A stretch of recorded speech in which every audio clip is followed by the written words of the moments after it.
But you have had some issues about sexual abuse, because I understand that initially, is it not the case that when students reported sexual abuse, the perpetrator was not handed over to the authorities because that was to be, in the words that I read anyway in the reports, a betrayal of Jesus Christ to do so? Is that the case? No, that is totally false. And I'm glad you asked that question, because I'm happy to set that record straight. The university voluntarily, 3 years ago, sought an ombudsman, a totally independent ombudsman, to investigate any claims that any of our graduates had that they were not properly counseled on matters of sexual abuse.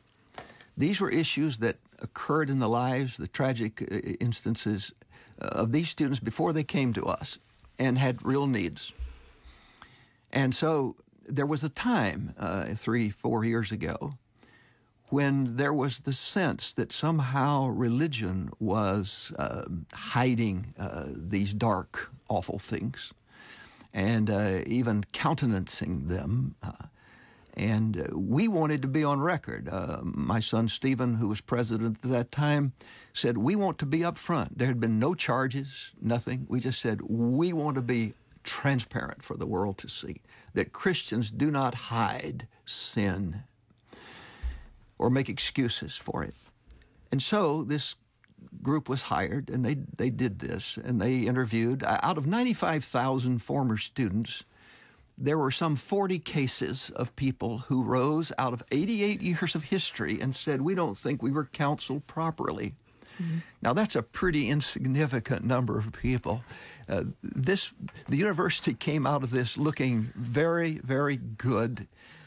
And the few people who said, we think that the perpetrators against us should have been turned over to the police, and the university hid it, the local police department interviewed every one of those people in that report who said that. They investigated it independently, and they have publicly declared to the media and to all of the world who wants to listen, we found not one instance of Bob Jones University hiding from the police any criminal action whatsoever. So praise God that is so.